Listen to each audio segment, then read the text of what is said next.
안녕하십니까? 마음이 배고픈 사람은 참으로 복이 있습니다. 이 예수님 때문에 배부르게 될 것입니다. 의에 줄이고 목마른 사람은 복이 있을 것입니다. 예수님이 그 모든 가람을 채워주실 것입니다. 오늘 저녁을 거르시고 배고픈 마음으로, 배고픈 느낌으로 계신 여러분들에게 하나님께서 예수 그리스도로 말미암아 배부름을 경험하게 해주시기를 간절히 바랍니다. 지금처럼 내일이 궁금한 적이 없었습니다. 지금처럼 이 역사가 어디로 가고 있는 것인지 궁금하던 때가 없었습니다. 지금처럼 바쁘면서도 실속 없이 바쁜 때가 또 없었던 것 같습니다. 저는 한국 신문을 여기나 거기나 다 신문이 오니까요, 한국 신문을 받아 읽노라면 당장 무슨 일이 곧 나는 것 같아요. 과의 광풍에 나라가 흔들린다. 조금 있더니 거리의 폭력 이대로 둘 수 없다. 정말 이대로 둘 수 없는 것 같아요. 장 보러 가던 여인이 차에 실려서 인신매매로 잡혀가고, 학교 가던 아이들이 잡혀가고, 또 조금 있더니 10대 성 이대로 둘 수 없다 그래. 또 그리 보니까 정말 심각한 문제. 또 조금 있더니 부동산 투기에 나라가 흔들린다 그래. 전부 이대로 둘 수 없고 전부 흔들리는 거예요 보니까. 혹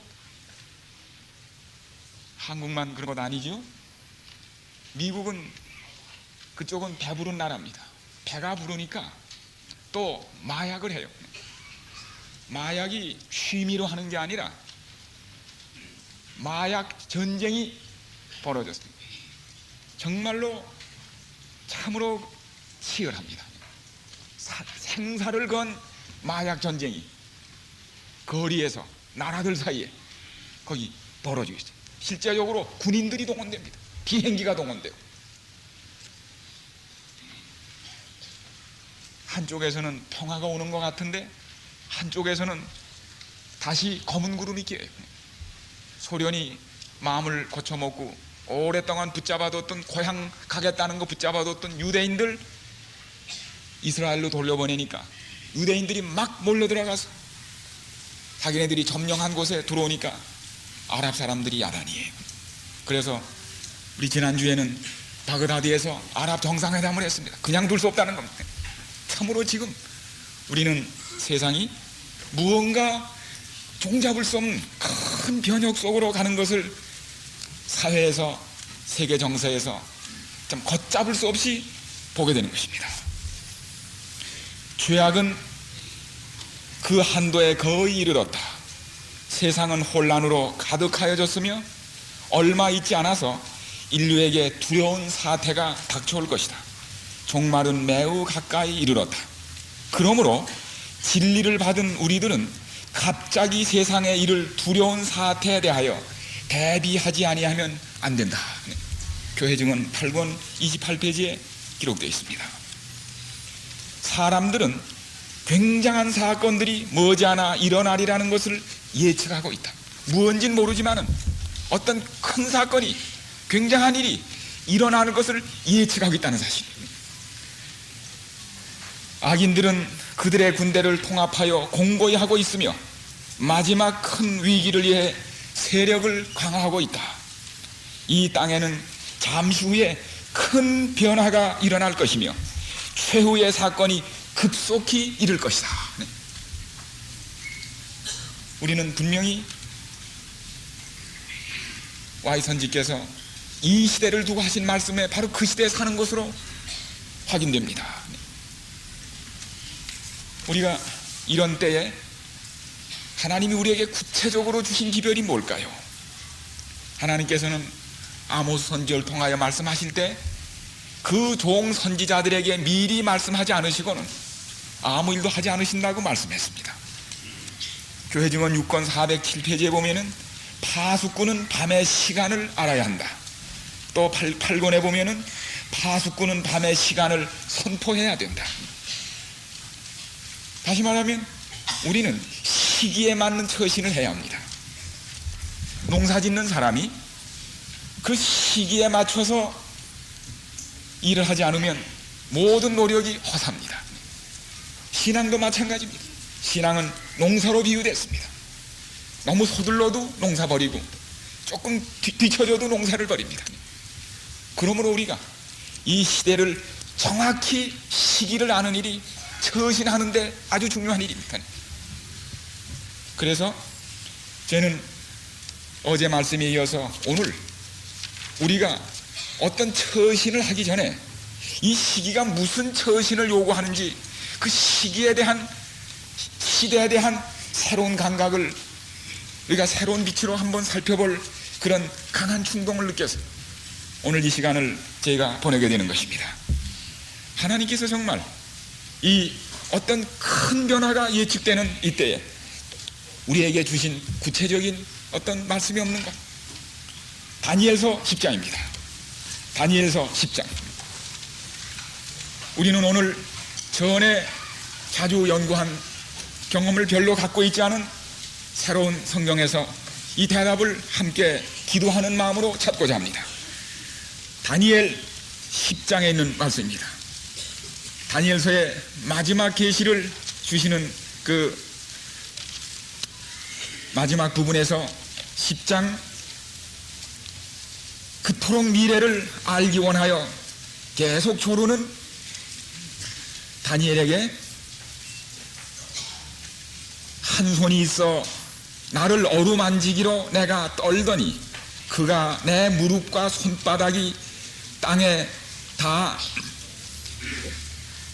닿게 일으키고 내게 이르되 은총을 크게 받은 사람 다니엘아 내가 내게 이르는 말을 깨닫고 일어서라.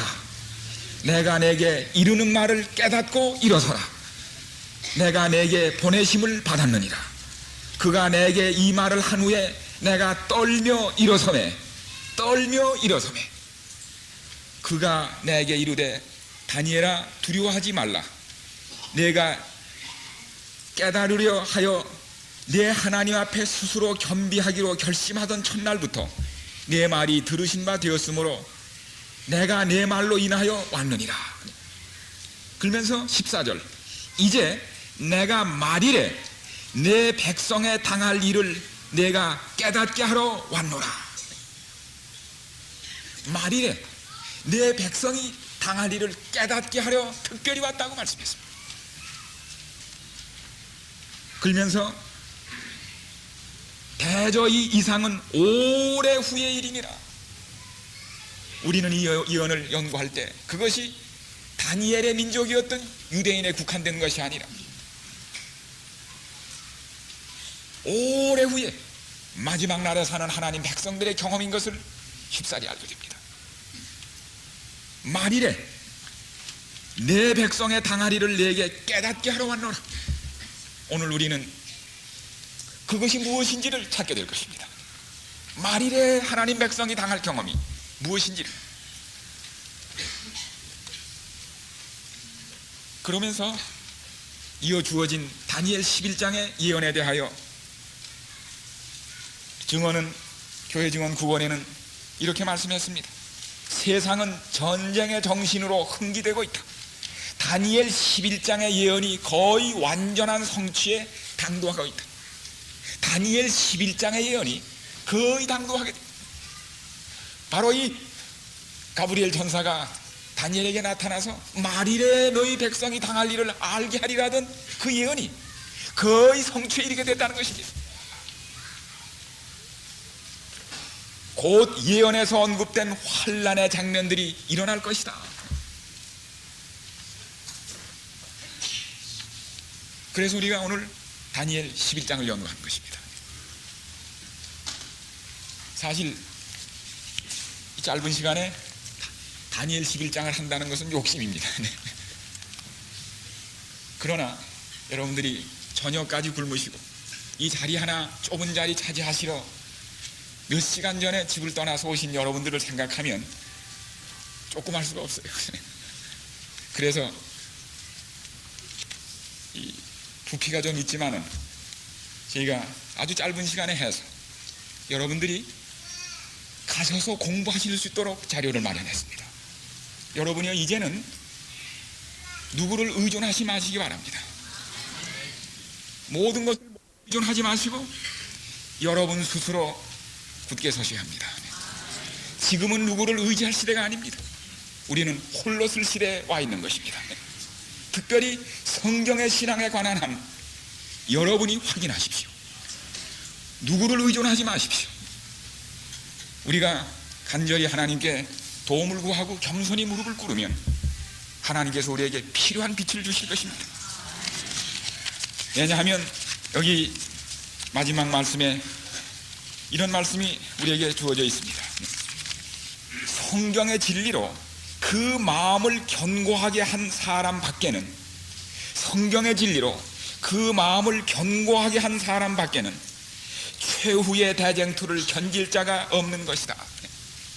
여러분이요, 우리의 마음을 성경의 진리로 굳게 하시기 바랍니다. 결정적 시간은 방금 임박하였다. 우리의 발은 과연 하나님의 변함없는 말씀에 굳게 서 있는가? 대쟁투 학원 207페이지 말씀입니다. 그래서 여기 자료가 주어져 있기 때문에 또 여러분들이 전에 가지신 기초를 활용하시면서 신속히 지나갑니다. 가브리엘 천사를 통해서 내 백성이 말일에 당하리니 포함된 다니엘 11장의 예언의 개요가 무엇입니까? 첫 번째 부분에는 그 11장 2절로 4절에는 페르시아 시대 동안에 하나님의 백성과 지상 성소가 당할 일이 거기 나옵니다. 페르시아 왕시대입니다. 그 다음에 5절부터 13절까지는 헬라가 다스리는 동안에 하나님의 백성과 지상 성소가 겪을 경험이 나와 있습니다.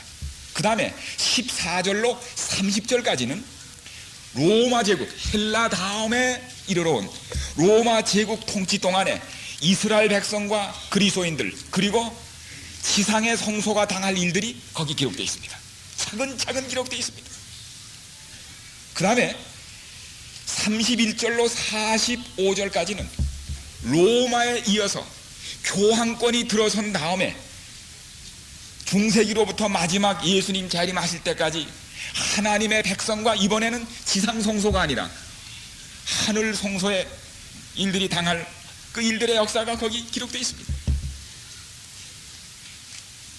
특별히 이 11장은 갑자기 나온 것이 아니라 이미 주어진 8장 예언의 반복입니다. 8장은 또 뭐의 반복이에요? 7장의 반복입니다. 7장은 또 뭐의 연장이에요? 2장의 연장입니다. 2장, 7장, 8장, 11장 그렇게 되어 있습니다. 그거 다 아시지 않습니까? 그래서 결코 이 예언이 틀릴 수가 없습니다. 이렇게 공부하면 결코 틀릴 수가 없습니다.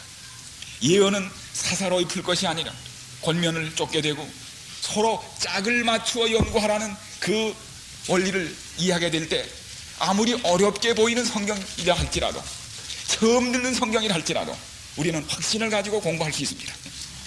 그래서 여기 8장과 11장이 같기 때문에 둘을 평행으로 놔서 나란히 비교하면 모르는 것을 알게 됩니다. 성경은 스스로 사전입니다. 우리는 11장을 생소한 장이에요. 잘 모릅니다. 우리가 아마 다니엘서와 계시록을 연구하면서 가장 연구하지 않은 장 중에 하나가 11장이에요. 그렇죠? 그런데 11장은 8장을 알기 때문에, 8장은 7장을 통해 알게 되고, 그렇기 때문에 8장과 11장을 나란히 놓고 비교하면 누구며 무엇인지를 알게 됩니다. 그래서 여기에 그 비교를 해놨습니다.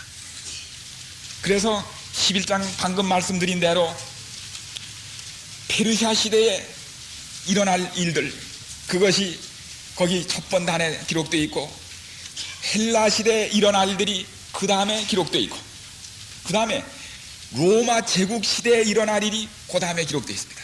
서로 이쪽이 맞습니까? 안 맞습니까? 맞습니다.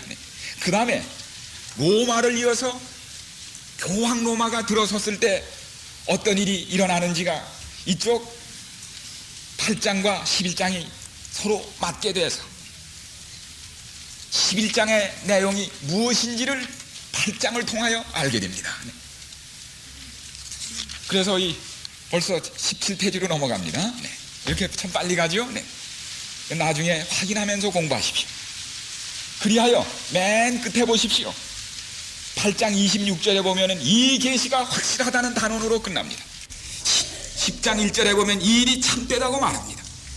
그래서 11장의 그 예언이 끝나는 맨 뒤에 가보면 이 이상을 간수하라고 말합니다. 또 11장 예언에 연결된 12장에서는 이 글을 봉함하라고 얘기합니다. 같은 얘기입니까?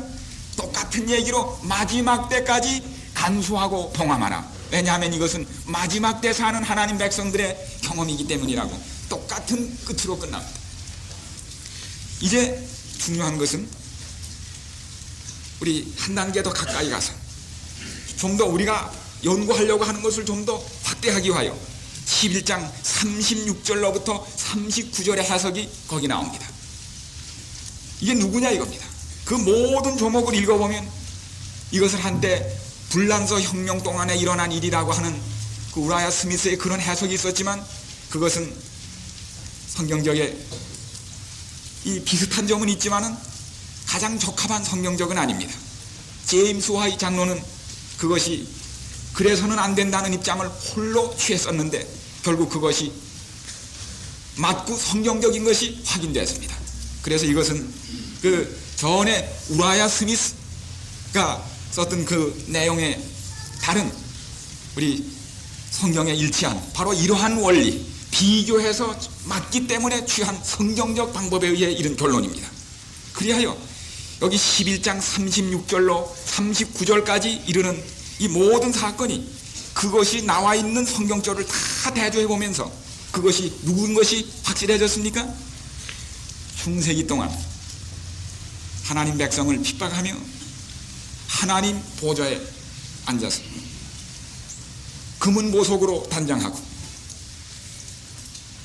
그 자기 자신의 자리를 굳히는 바로 중세 교황권이 연결이라는 것을 쭉 보면은 깨닫게 됩니다. 그래서 어렵게 보이는 11장이 이러한 방법으로 아주 쉽사리 그 윤곽을 알게 되는 것입니다. 그래서 우리 그런 여기 사전이 나와 있으니까 성경 사전이 가서 다 확인하시면서 18절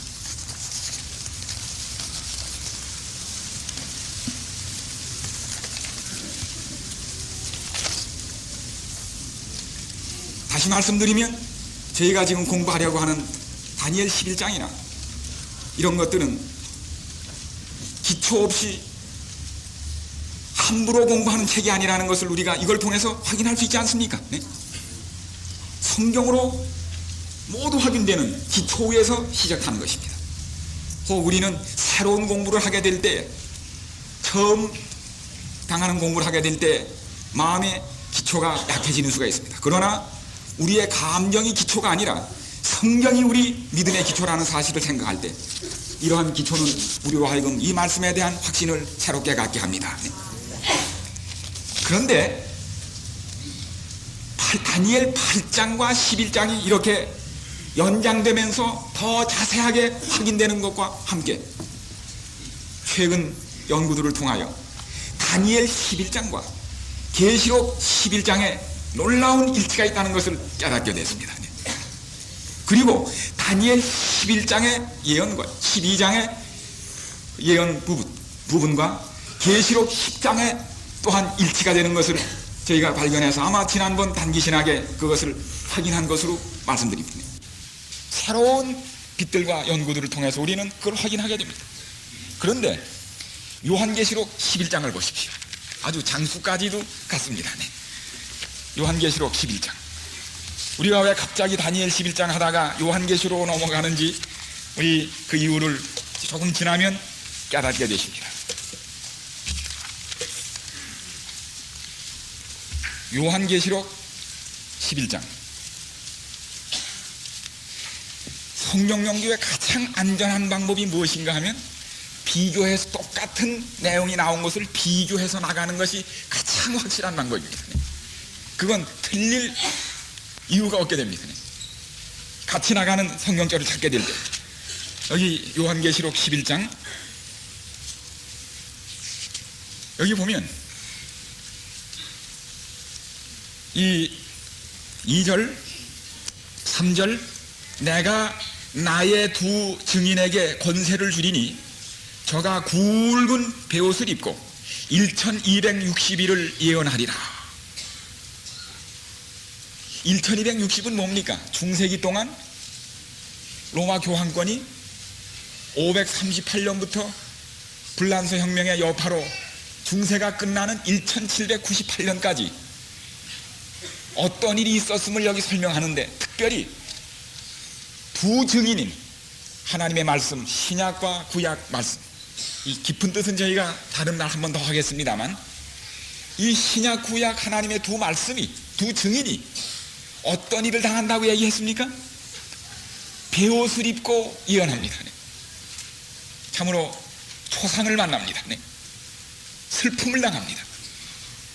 1260년 동안 참으로 성경은 중세 교황권 아래서 그런 대우를 받았습니다. 이래가지고 그 얘기가 나와 있는데, 여기 보면 이는 이 땅의 주 앞에 섰는 두 감람나무와 두 촉대니, 이건 우리 스갈에서에서 나온 표상인데 이것도 우리 공부 계속하겠습니다. 만일 누구든지 저희를 해오고자 한즉 저희 입에서 불이 나서 그 원수를 소멸할지니 누구든지 해하려 하면 반드시 이와 같이 죽임을 당하리라. 그러면서 그 뒤에 넘어가 가지고 7절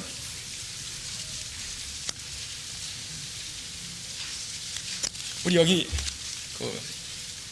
11장 3절로 6절에 대하여 그 1260년 동안 하나님의 말씀이 베옷을 입고 초상을 만난 참 그 슬픈 날들을 보내는 얘기에 대하여 여기 대쟁투 학원 446페이지에는 이렇게 설명을 했습니다. 로마교는 성경을 존중하나로 공언하면서 일반 사람들이 알 수 없는 언어, 라틴어 그런 걸로 가두어버리고 숨겨버리는 일을 그들의 정책으로 삼았다. 그러므로 로마교의 지배 아래 그 증인들은 베옷을 입고 예언하였다. 중세기에는 인노센트 3세나 이럴 때는 이 성경을 번역하든지 개인적으로 가지고 있으면 그것이 죽음의 원인이 됐어요. 종교재판. 이거는 중세기 옛날뿐 아니라 16세기 종교개혁이 일어난 다음에도 이 성경을 영어로 번역하여 전했던 틴델이라는 사람이 붙잡혀서 화형에 처해졌습니다. 이걸 언제까지 했는가 하면 1962년 바티칸 2회 공의회가 열릴 때까지 가톨릭 신자들은 개인적으로 성경을 소유할 수 없었습니다. 그게 옛날이 아니라 1962년 그때까지 그랬어요. 중세기뿐이 아닙니다. 알아듣지 못하는 라틴어로 묶어뒀습니다. 이제 우리 상황 변화 때문에 그 큰 변화가 오긴 했지만 이게 바로 성경에 예언된 중세기의 적절한 예언의 표상입니다. 그 다음에 7절입니다. 그런데 1260년이 지나려는 그때 어떤 일이 벌어집니까? 저희가 그 증거를 마칠 때에 1260년이 거의 마치려 할 때 그 말입니다. 무적행으로부터 올라오는 짐승이 저희로 더불어 전쟁을 일으켜 저희를 이기고 저희를 죽일 터인즉 저희 시체가 큰 성길에 있으니 그 성은 영적으로 하면 소돔이라고도 하고 영적으로 애굽이라고도 하니, 그런데 이 1260년이 거의 끝날 무렵에 그동안 베옷을 입고 고생한 이 두 증인 하나님 말씀이 거의 이제 참 베옷을 입을 때가 된 줄 알고 기대했는데 끝날 무렵에 어떤 일이 생겼어요? 무적행으로부터 한 짐승이 올라오더니 누구와 싸움을 벌려요? 베옷을 입고 있었던 이 1260명 고난을 당한 이 두 증인, 하나님 말씀과 전쟁을 벌려서 죽여버렸어요. 이것이 무슨 사건입니까? 기억하시죠? 이게 무슨 얘기입니까? 1260년이 끝나려 할 때 온 세계가 하는 큰 사건이 일어났습니다. 세계 역사를 바꾼 사건이 일어났습니다. 그게 뭐예요? 불란서 혁명입니다. 바로 불란서 혁명이 다니엘 이 계시록 11장의 예언을 낱낱이 이루었습니다. 여러분, 불란서 혁명이 얼마나 중요한지 계시록 11장 한 장이 전부 뭐로 쓰여졌어요? 불란서 혁명에 대한 예언으로 이 13절까지가 불란서 혁명을 예언했던 사실입니다. 그리고 여기 각시대 대쟁투, 여기에 이 상권의 441페이지부터 478페이지까지 37페이지를 불란서 혁명을 다뤘다는 사실입니다. 이거 보니까 굉장히 뭐예요? 불란서 혁명이 어떤 중대한 사건인 것을 성경과 증언이 함께 취급했다는 사실을 제가 그동안 상당히 소홀히 해왔어요. 저는 뒤늦게 이것을 깨달으면서 이 불란서 혁명에 대하여 이 새로운 관심을 갖게 됐습니다. 바로 작년이 무슨 해였는가 하면 불란서 혁명 200주년이었습니다. 그래서 불란서 혁명이 기리는 큰 행사가 불란서를 비롯해서 우리나라도 제가 이 작년에 왔을 때 불란서 혁명을 기념하는 여러 책들이 발간되고 이 신문이나 이런데 특집들이 나와서 불란서 혁명을 다시 한번 조명하고 해석하는 큰 사건이 작년에 있었어요. 저는 이 작년 동안에 이 불란서 혁명에 대해서 많은 생각을 하는 시간을 갖게 됐습니다. 그런데 여기 보십시오. 대쟁투 학원 불란서 혁명에 대하여 정확한 증언이 기록됐다는 것은 얼마나 놀라운 일입니까? 그러므로 선지자의 말에 의하면 1798년, 즉 한때 두때 반때인 1260이 끝날 조금 전에 어떤 극악한 성격의 세력이 일어나, 두가 아니고 극입니다. 성경을 대항하여 싸우게 될 것이었다. 그리하여 하나님의 두 증인이 침묵을 지킬 수밖에 없는 그 나라에서 바로의 무신론과 소돔의 음란이 나타날 것이었다. 불란서 혁명을 통하여 무엇이 나타난다고요? 무신론과 퇴폐 풍조가 일어날 것이라는 것입니다.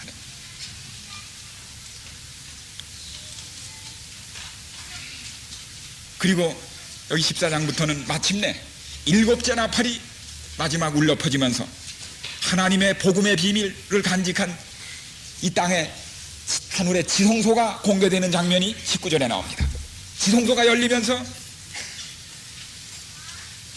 예수 그리스도께서 하늘에서는 지성소 봉사를 시작하시고 세상 나라가 마침내 하나님의 나라가 될 마지막 단계로 들어갑니다. 즉 1844년 사건으로 들어가기 전에 뭐 온다고요? 불란서 혁명이 일어날 그 단계를 말씀한 것입니다. 그래서 이 도대체 불란서 혁명이 왜 이렇게 성경에 중요하게 다뤄지고 그것이 무엇을 의미하는가? 불란서 혁명은 1789년에 일어났습니다. 98년이 아니고 89년에 7월 14일 그 신문기자 데물랭이라고 하는 사람이 선동한 군중들이 이 바스티유 감옥을 습격한 일로 시작되는데, 이 사건이 결국은 불란서 한 왕정을 무너뜨렸을 뿐 아니라 중세기를 끝내는 큰 사건으로 번졌습니다. 그리하여 사람들이 이 불란서 혁명이 근세사를 여는 큰 아주 희망적인 사건인 줄 알았지만은 여기 보면은 그것은 불길한 전조였음을 시간이 지난 다음에 깨닫게 됩니다. 이래가지고 이 불란서 혁명이 왜 일어났는지 아시지 않습니까? 그때 당시 불란서는 2600만의 인구가 있었는데 1%밖에 되지 않는 이 성직자와 귀족들이, 신부들과 귀족들이 국가의 땅의 절반 이상을 차지하고 좋은 자리 다 차지하고 아무것도 하지 않으면서 무의도식하면서 농부들에게는, 그 불쌍하고 가난한 농부들에게 모든 세금을 다 지워서 농부들이 40세를 못 살고 35살 전부로 다 죽었습니다. 귀족들은 땅을 다 가지고 대리경작시키고, 큰 성당을 맡은 신부들은 참으로 누구 부럽지 않은 그 호화로운 삶을 사는 동안에 80%의 농민은 거의 기아선상에서 헤매는 아주 극악한, 극심한 고통에 빠졌습니다. 계속 성당에서는, 교회에서는 축제일을 많이 만들어서 365일 중에 200일이 교회 가야 하는 날이에요. 세금을 수입의 절반 이상을 내게 됐습니다. 이래하여 견디다 못한 억눌린 사람들이 분을 터뜨리고 일어난 것입니다. 이래가지고 바스티유 감옥을 쳐부셨는데, 들어가서 그걸 쳐들어가는 과정에서 1000명 가까운 사람이 밟혀 죽었어요. 얼마나 큰 혼란이. 그래서 그걸 1000명 이상이 막 감옥으로 궁전으로 쳐다면서 밟혀 죽었는데, 감옥을 열어보니까 정신병자까지 합쳐서 한 7명 있어요.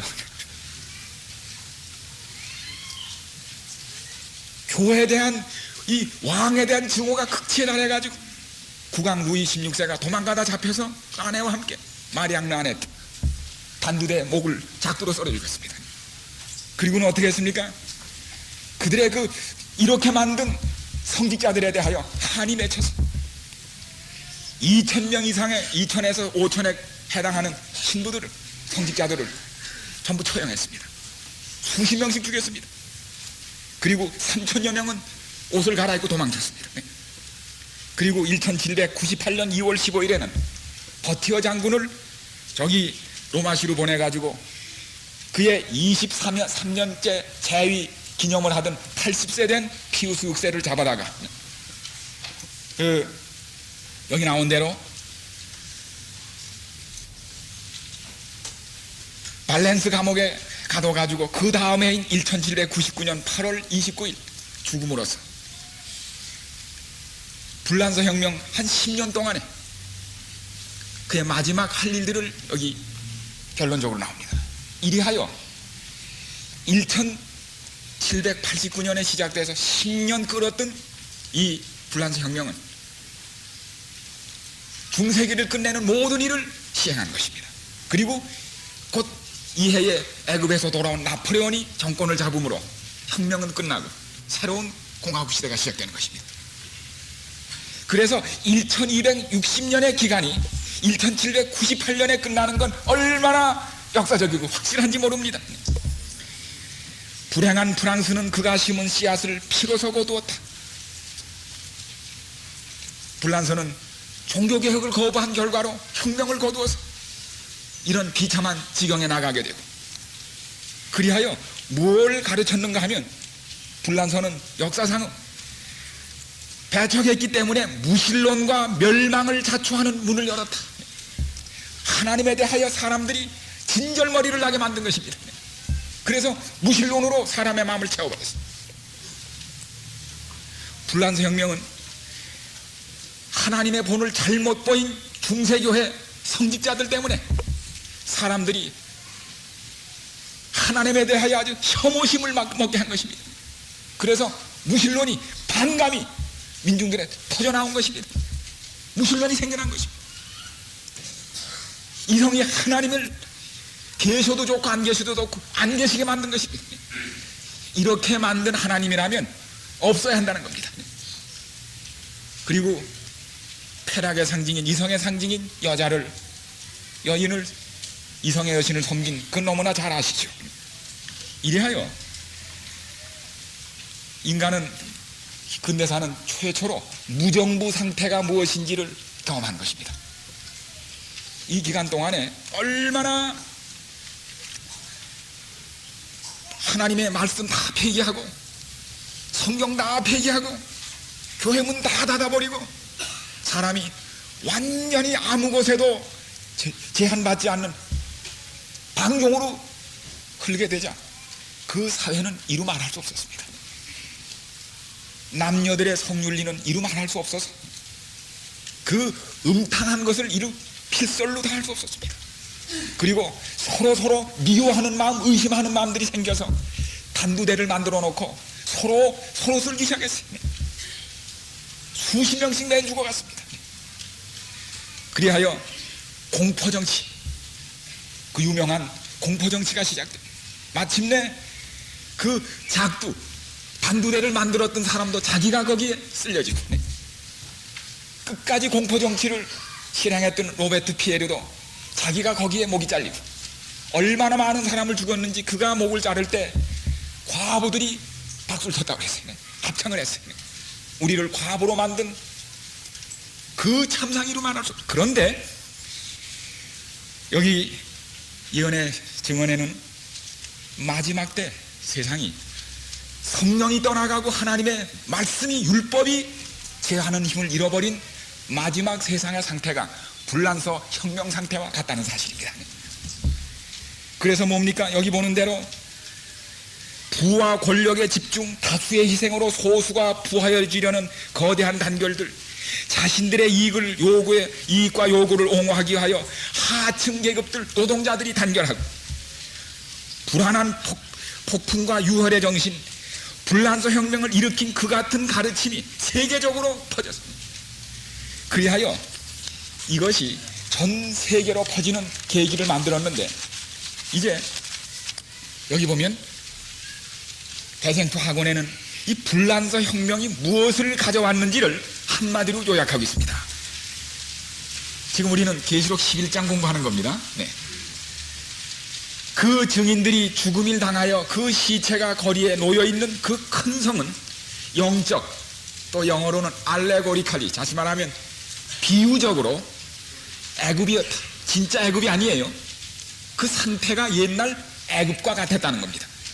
성경 역사에 기록된 모든 나라 가운데서 애굽처럼 대담하게 살아계신 하나님의 실존, 하나님이 계시는 걸 부인하고 여호와가 누구간데 내가 그 말을 들어 하던 바로의 정신을 나타낸 나라가 없는 것입니다. 그것은 무신론이다. 불란서 혁명이 내놓은 산물이 뭐라고요? 무신론을 내놨다는 것입니다.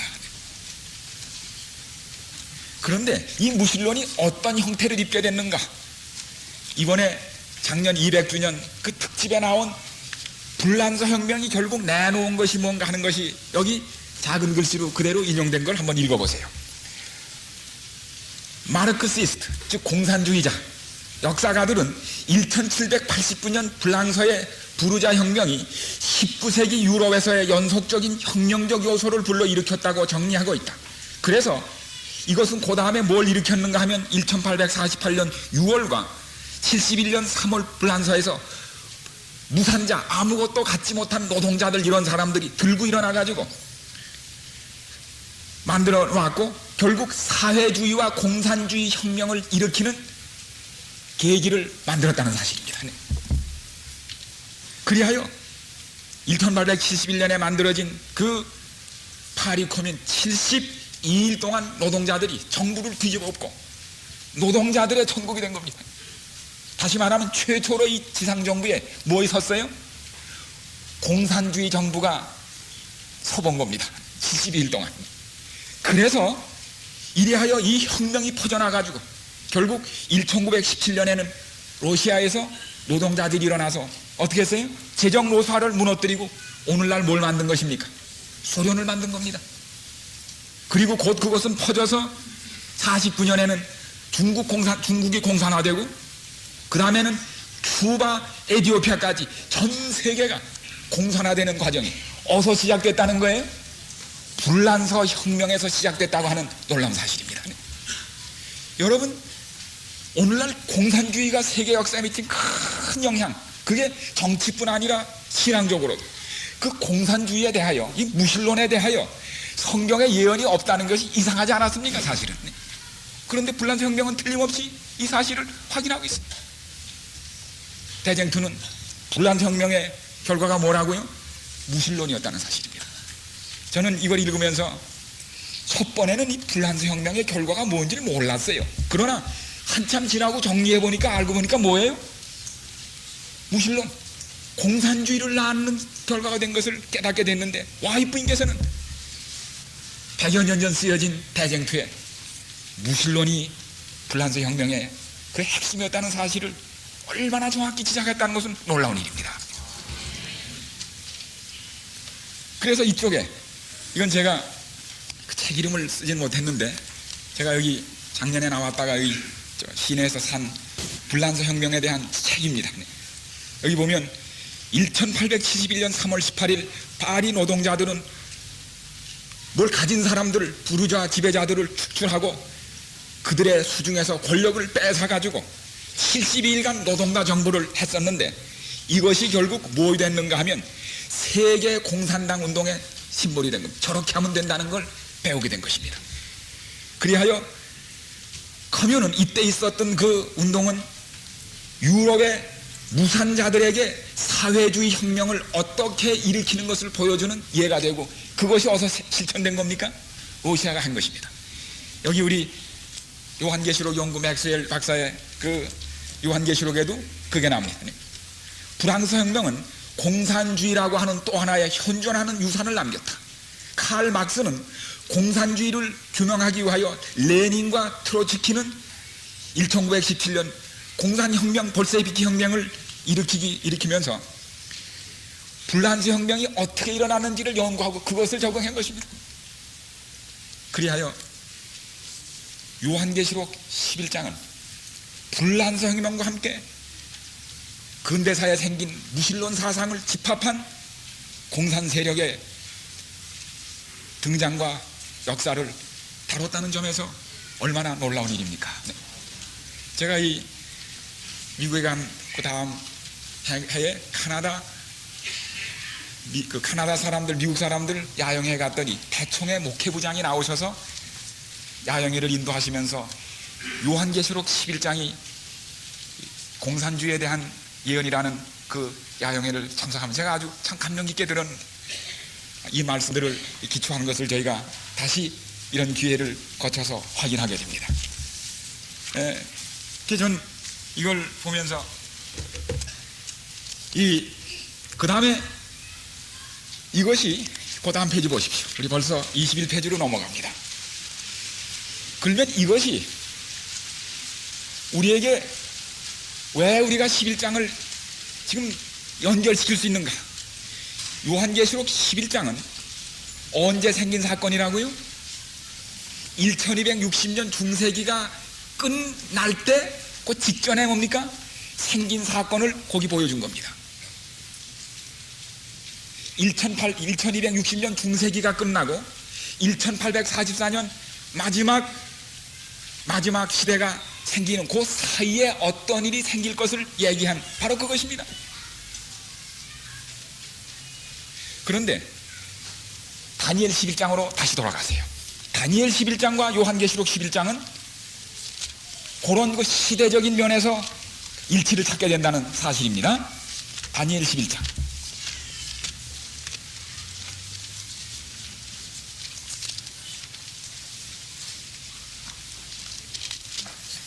다니엘 11장. 자, 우리가 지금 어디까지 공부했는가 하면 11장 30절로 39절까지는 뭐라고 그랬습니까? 30절로 39절까지는 뭐라고 그랬어요? 중세기 동안 교황권이 어떤 일을 할 것이 확인됐습니다. 그건 확인하셨죠? 성경절을 통하여 아까 다 확인했습니다. 그러면 40절 읽어보세요. 마지막 때에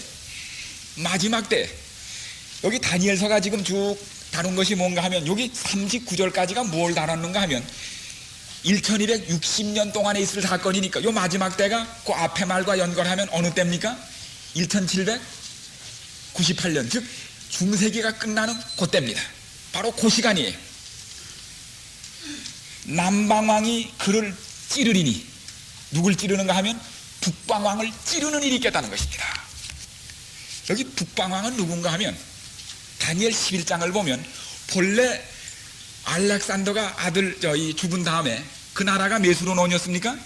네 수로 나뉘었죠. 잘하시네요. 정말 평신도 단기 대학생들이시네요.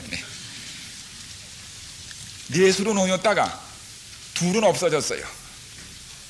그 둘은 없어지고 둘만 남아서 뭐하고 뭐로 나뉘었나요? 북쪽은 누가 차지했어요? 셀류커스가 차지해서 뭐 됐던가요? 시리아가 됐습니다. 남쪽은 누가 차지했나요? 프톨레미 장군이 차지해서 이집트를 차지했습니다. 그리하여 둘은 없어지고 이 리스마커스와 카산더는 없어지고 북쪽은 셀루커스 장군이 차지하여 시리아를 만들고 시리아 왕조를, 남쪽은 프톨레미 장군이 차지해서 이집트를 시작합니다. 그리고 남북이 전쟁을 하기 시작합니다. 그 가운데는 예루살렘이 있습니다. 서로 전쟁하면서 성소를 짓밟는 거예요. 사단이 왜 이런 짓을 했는가 하면 하나님의 성소를 가운데 놓고 요걸 발굴하는 겁니다. 서로 왔다 갔다 하면서 짓밟는 일을, 남북왕조를 싸움을 지켜서 계속하는 장면을 거기서 보는 거예요. 짓밟기 운동을 시킨 겁니다. 그랬지만은 우리 그 다음에 어떻게 됐습니까? 이 시리아는 결국 64년에 에집트는 기원전 30년에 모두 로마에게 망하고 말았어요. 그래서 시리아를 멸망시킨 로마가 북방왕이 됩니다. 로마가 들어서잖아요. 시리아 멸망한 다음엔 로마가 하나님 백성을 핍박하는 세력으로 군림합니다. 그 다음에 로마가 멸망한 다음엔 누가 그 자리를 다신했습니까? 교황권이 들어서는 거예요. 하나님 백성을 핍박하는 세력으로. 그래서 시리아에서 로마 제국으로, 로마 제국에서 어디로 가요? 교황권으로. 이래가지고 북방왕이 바뀌는 겁니다. 그래서 여기 우리 아까 보신 대로 쭉 내려오지 않습니까? 그래서 이 북방왕의 할 일이 계속 39절까지 나오는 겁니다. 중세기 동안 하나님 백성을 핍박하는 것입니다. 하늘의 성소를 회방하는 것입니다. 그들을 불사르는 것입니다. 그래서 40절부터 나오는 북방왕은 말할 것도 없이 누구예요? 교황권입니다. 그러면 남방왕은 누구냐 이거예요. 에집트는 아까 말씀드린 대로 기원전 그 30년에 로마에게 합병돼 가지고 실제 이집트는 없어졌어요. 그런데 바로 이 에집트가 누군 것을 가르쳐 주기 위하여 요한계시록 11장은 영적 애굽이 나온다는 겁니다. 왜냐하면 이 북방왕이 진짜 북쪽이 아니라 교황권이 뭡니까? 영적인 뭐예요? 바벨론이에요. 영적 바벨론이거든. 그렇습니까? 안 그렇습니까? 진짜 바벨론이 아니라 영적 바벨론이에요. 그러니까 남방왕도 뭐이 돼야 돼요? 영적 에집트가 돼야 합니다. 그러니까 영적 에집트가 뭡니까? 불란서 혁명을 통하여 나타난 바로 그 세력입니다. 바로 적합하지 않습니까 여러분? 네. 근데 어떤 일이 있겠다는 겁니까? 마지막 때 1798년 1260년 기간이 마치려 할 때 누가 누굴 찌른다고요? 남방왕이 뭘 찌른다고요? 북방왕을 찌르겠다는 겁니다. 그게 뭘 통해 이루어졌어요? 불란서 혁명을 통하여 영적인 애굽이, 영적인 남방왕 애굽이 누굴 찔렀어요? 북방왕 누굴 찔렀습니까? 교황권을 찔렀어요. 적합합니까? 안 합니까? 얼마나 놀라운 예언입니까 여러분. 그래서 바로 요것을 가르쳐 준 것이 요한계시록 11장입니다.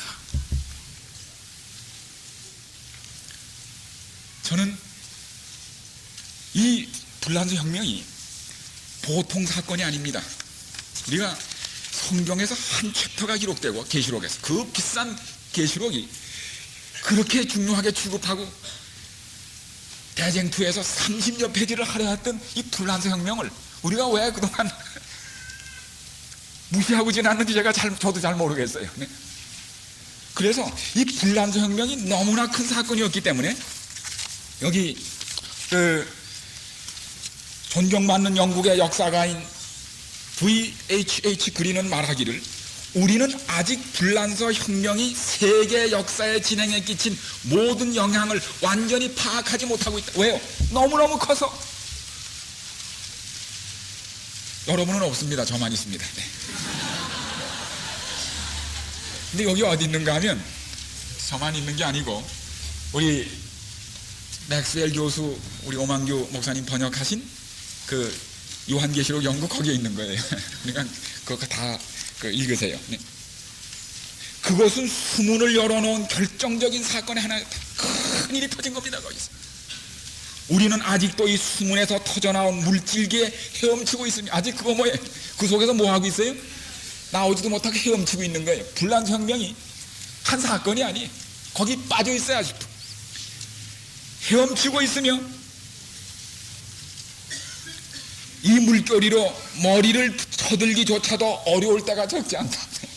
그렇게 큰 사건이었다는 거죠. 그랬기 때문에 요한계시록에서는 그것을 거의 한 장을 들여서 기록했고, 하나님께서 마지막 때 필요한 모든 빛을 주신 대쟁투에는 30여 페이지에 걸쳐서 이것을 분석하고 정의했다는 사실은 우리가 하나님께 감사할 일입니다. 우리에게 모든 필요한 빛을 일찍이 주셨는데 우리가 그것을 감지하지 못한 것뿐입니다. 그런데 이제는 모든 문제가 아주 수월해졌습니다. 무슨 일이 일어나는지를 보세요.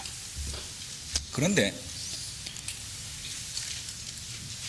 북방왕이 찔린 다음에 가만히 있는 게 아니라, 여기 보니까 우리 이걸 보지 않고라도 북방왕이 찔린 다음에 가만히 있었습니까? 어떻게 했습니까? 교황권이 불란서혁명으로 치명상을 받아서 거기서 끝났습니까? 그 비참한 수욕을 당하고 신부들이 그렇게 죽임을 당하고 다 도망가고 끝난 줄 알았지만은 요한계시록 13장 3절에 보면 죽게 되었던 상처가 찔렸으니까 상처가 났겠지요. 나음에 온 땅이 이상하게 따른다는 예언이 있지 않습니까? 그런데 여기도 보면은 어떻게 되는가? 북방왕이 찔림을 받고서는 병거와 마병과 많은 대로 회리바람처럼 그에게로 마주와서 다시 뭡니까? 마주쳐오는 겁니다. 물러갔다가 상처 입었지만 어떻게 해요? 다시 몰아쳐와서 그 여러 나라에 들어가면, 이제는 더 여러 많은 나라에 들어가면 물이 넘친같이 지나갈 것이요 물밀듯이 홍수처럼 다시 일어난다는 사실입니다. 여기 이 문제에 대하여 각 시대의 대쟁투 565페이지에는 영문입니다. 이것은 로마 교회는 세상을 다시 통제하고 컨트롤하고 핍박을 다시 일으키며 개신교가 이룩한 것을 무효하게 만들기 위하여 강렬하고 결정적인 투쟁을 준비하는 일을 위하여 그의 영향력을 확장하고 세력을 증가시키기 위해 모든 방안을 다 채웁니다. 무슨 거래를 한다는 사실입니다. 그러나 하되 어떻게 하는가 하면 로마 교회는 조용히 세력을 증가시키고 있다. 조용히 드러나지 않게, 의심을 사지 않게, 그에게 때가 오면 타격을 가할 때 그의 목적을 이루고자 세력을 조용히 뽑고 있다는 사실입니다. 오늘날처럼 그것이 분명히 느껴지는 때가 없지 않았습니까, 여러분? 네. 한 나라가 교황권에 의하여 석유하고 넘어지는 거 아시죠? 네. 특별히 한국도 예외 아닌 거 아시지 않습니까? 물밀듯이 나라들을 향하여 뒤덮는다고 얘기했습니다. 그런데 그래서 그가 또 영화로운 땅에 들어갈 것이요 많은 나라를 패망케 할 것이나 오직 에돔과 모압과 암몬 자손의 존귀한 자들은 그 손에서 벗어나리라. 여기 나오는 모압, 암몬, 에돔은 이 모든 것이 다 영적입니다. 지금 북방왕도 영적이고 남방왕도 영적이니까 이것도 뭐예요? 영적이어야지요. 요 세 왕에 대해서는 여기 나오는 대로 이사야서 11장 14절에 이들의 이름이 셋이 묶어져 나옵니다. 그런데 이들은 누군가? 왜 이들의 이름이 적혀 있을까? 이 가장 가능한 해석이 뭔가 하면은 이 에돔, 모압, 암몬은 이스라엘과는 뭡니까? 남이에요, 아니에요? 아니에요. 남이 아니고 같은 조상을 가졌는데도 그만 뭐 좀 이래저래 계통이 달라가지고 그동안 어떻게 했어요? 거의 반목하고 지나고 원수처럼 지났어요. 그런데 이들이 어떻게 한다고요? 마침내는 북방왕의 세력을 벗어나서 그 세력에서 나오는 일이 있겠다는 사실입니다. 이게 뭘까요? 이 문제에 대하여 좋은 주석들을 가진 분들은 이것이 같은 예수 그리스도를 믿고 섬기면서도 이런저런 이유로 소위 교파나 이런 문제들로 갈라져 있던 사람들이 마지막 때 내 백성아 거기서 나와 무너졌도다 무너졌도다 큰 성 바벨론이 북방왕 아닙니까? 내 백성아 거기서 나와 할 때 하나님 백성에 조인할 많은 성실한 신자들이라는 사실입니다. 적합하지 않습니까? 저는 여기 방금 오기 얼마 전에 여기 어제 끝난 여기 저 한양 호텔 거기에서 우리 여기 영혼 구원센터 주체로 소중한 합회가 시작된 거기 전도해서 호텔에서 350명 그 자리를 가진 데서 전도회를 했는데 열흘 동안 650명이 결심을 하고 그 중에 550명이 일반 교회 신자들이라는 겁니다. 이번 목요일과 안식일에 60여 명이 침례를 받는다는 사실입니다. 여러분이요, 교회에 모든 교회에 많은 하나님 백성들이 있습니다. 그들이 얼마나 헌신하는지 모릅니다. 세정으로 열심으로 단지 진리에 들여 있는 것뿐입니다. 오히려 우리 신자들이 이 진리의 값을 알지 못하고 열심을 갖지 못하고 전도하지 못하고 있는 것은 안타까운 일입니다. 그들이 여러분이 알고 있는 이 진리, 이걸 들을 때 그들이 견디지 못합니다. 그 정도로 어떤 교회들, 친구들 다 끊고 가족에 버림당하면서 사회 지위를 가진 사람들이 침례를 통하여 조인할 때, 이 교회 연합할 때, 그것은 여간한 노력이 아닙니다. 여러분이요, 우리가 우리 자리를 지키지 못하면 그들이 우리 자리를 차지하는 것이 마땅한 사람들이 얼마나 많은지 모릅니다. 제가 여기 오기 전까지도 제가 있는 그 큰 도시에 테이프를 통하여 진리를 듣게 된 한 분이 진리를 자기 혼자 들어서는 안 되겠다고 그래가지고 친구들을 만났는데 그 큰 도시, 제가 이거 뭐 나중에 그냥 그렇게 얘기나 20여 명을 모아놨어요. 일반 교회에 중요한 자리를 가진 분들입니다. 계속 공부하고 있습니다. 여러분, 존귀한 자들이 모압과 암몬, 그 에돔, 참 같은 그리스도를 영적인 조상을 가졌으면서도 이런저런 교파나 이런 편견 때문에 진리에 눈을 뜨지 못하던 분들이 성령의 역사가 있을 때 물밀듯이 하나님 백성의 자리를 채운다는 것을 우리는 이미 볼 수 있는 사실입니다. 여기 보면 그가 열국에 그 손을 펴리니, 근데 이 찔렸다가 살아난 북방왕이 어디에 손을 편다고요? 열국에 손을 펴겠다는 겁니다. 펴리니 애굽 땅도 면치 못할 것이므로, 이제 애굽은 뭐예요? 공산주의의 무신론의 영향에 들어간 영적 애굽입니다. 이미 나오지 않았습니까? 무엇도 견디지 못할 거라는 거예요. 무신론 국가들도, 공산 세력도 교황의 손을 벗어나지 못하리라고 하는 예언입니다. 이 애굽이 무엇인지는 계시록 11장이 가르쳐주지 않았습니까? 이미. 그렇지요? 영적인 애굽이라는 걸 똑똑히 가르쳐줬어요. 분명합니까? 여러분, 그동안 카톨릭이 계속 있는 힘을 다하여 대결한 것이 누군가 하면 공산주의였습니다. 아시죠? 그 대결이 가장 심했던 데가 폴란드였어요. 왜냐하면 이번 교황이 어디 출신이에요? 폴란드 출신입니다. 그 바웬사라고 하는 그 노동자가 누굴 믿고 그렇게 힘이 셌어요? 교황 믿고 그랬습니다. 그래서 그 야르기엘스키가 소련을 등에 업고 겨뤘는데 결국 어떻게 하고 말았습니까? 지고 말았습니다. 우리 배후에서는 이 교황 때문에 이 세력이 강한 것을 알고 교황을 암살하려는 일을 했지만 그것도 실패했습니다. 드디어 폴란드는 바로 그 공산주의와 가톨릭이 맞서든 거기에서 공산주의는 힘을 잃고 연쇄 반응이 일어나기 시작합니다. 드디어 그 종주국인 러시아가 경제적으로 현실적으로 버틸 수가 없어서 무릎을 꿇고 맙니다. 요새 보니까 나라 이름도 바꾼다고 그래요, 이제는.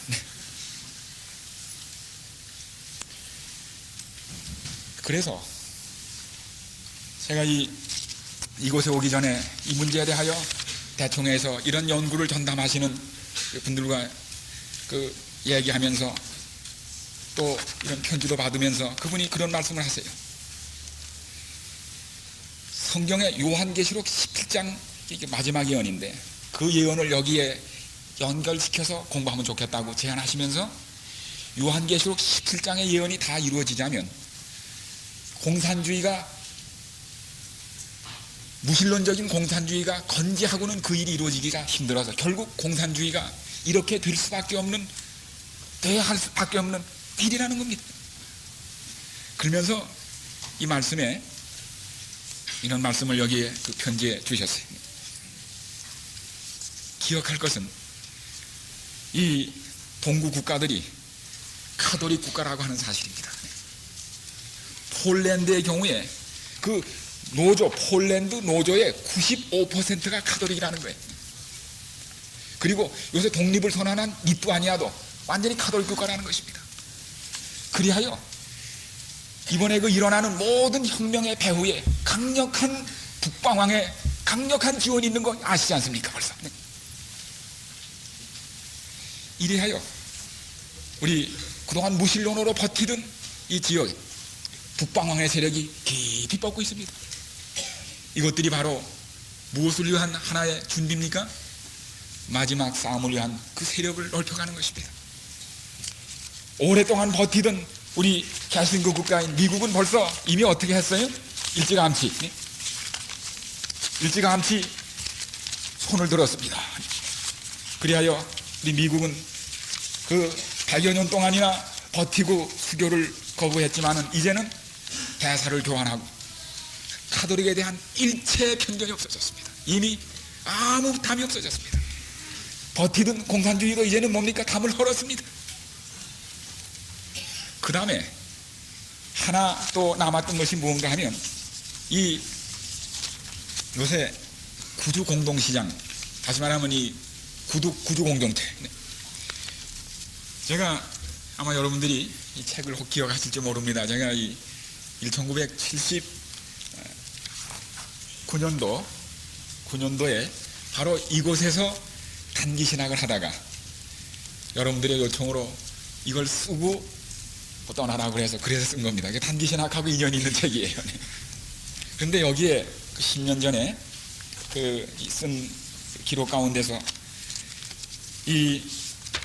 지금 읽은 이 다니엘 11장에 대한 말씀을 여기 쭉 쓰면서 제가 그때 이걸 어떻게 이렇게 썼는지 참 지금 생각하면 감사한 일인데, 이곳의 남방왕은 혁명기에 프랑스가 나타냈던 적극적이고 도전적인 무신론적인 세력으로서 하나님 대신 옛날 에집트처럼 자연과학의 힘을 신으로 삼고 혁명기의 프랑스처럼 이성으로 신을 삼는 세력을 가르치면서 소련을 비롯한 오늘날의 공산주의 세력이라고 하는, 그걸 저도 기억을 최근에 하게 됐습니다. 이것은 아마 오늘날 상황을 봤더라면 좀 더 힘있게 쓸 뻔했는데 그때만 해도 도무지 이런 걸 상상을 할 수 없었던 때입니다. 그런데 이 구조 공동체라는 것도 뭔가, 이게 1957년, 이제 내년 후년이면 유럽에 있는 나라들이 이번에 이제 동독까지 합쳐졌기 때문에 굉장한 힘이 됩니다. 그게 뭉칩니다. 경제적으로 한 나라가 되는 것입니다. 그게 1957년 3월 25일에 체결된 로마 조약에 의하여 탄생하는 것인데, 이게 어떤 일을 하는가 하면 미국이나 소련처럼 하나의 연방 국가를 경제적으로 만드는 운동입니다. 그래서 유럽 합중국을 만드는 것인데, 그래서 벨기에 브뤼셀에다가 이제 의사당을 짓고 거기에 모이게 됩니다. 다 해놨습니다. 재판소도 있습니다.